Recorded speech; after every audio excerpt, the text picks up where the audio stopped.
Pendant 5 ans, Anne Schaufus a mené la vie épuisante et dorée du top modèle, de la cover girl qui gagne entre 2 et 3 millions anciens par mois.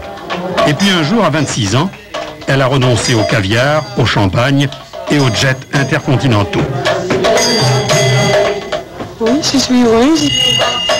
Le bonheur, elle semble l'avoir trouvé en découvrant à Paris le culte de Krishna, pour qui désormais elle chante, danse, prie et sourit du matin au soir.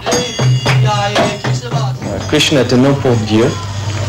Et la conscience de Krishna est un mouvement international qui a existé en Occident depuis maintenant 9 ans, qui essaie de répandre au peuple en général une information précise et claire concernant notre identité spirituelle et notre relation avec ce Dieu.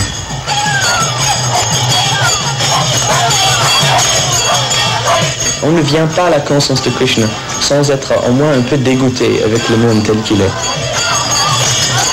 Avant, je gagnais de l'argent pour moi et maintenant, je travaille pour faire plaisir à Krishna. Je fais la même chose, mais c'est pour Krishna.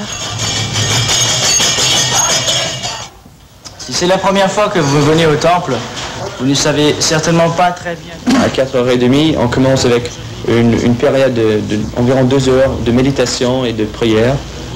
Il y a ensuite des classes, parce qu'ici, on trouve surtout une éducation spirituelle. Anne ne manque pas une de ces réunions. J'ai un désir pour devenir Krishna conscious, encore plus près de Krishna, de comprendre Krishna. Alors, nous avons également une usine de parfums, d'encens. Si vous voulez, la branche française d'un commerce d'encens qui est le plus grand de l'Occident, fabriqué par les dévots, vendu par les dévots. Les encens servent à gagner de l'argent pour maintenir nos temples.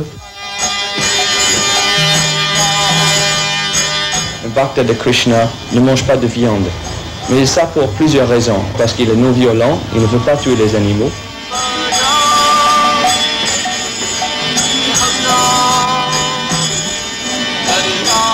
Un bhakta de Krishna ne s'intoxique pas, ni avec du thé, du café, des cigarettes, de l'alcool, etc.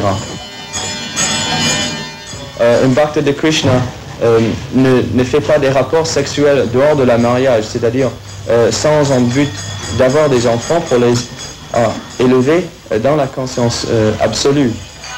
Souvent, les dévots de Krishna quittent leur monastère parisien, situé dans le 16e, à proximité de l'austère avenue Foch, pour s'en aller répandre la bonne parole dans les rues.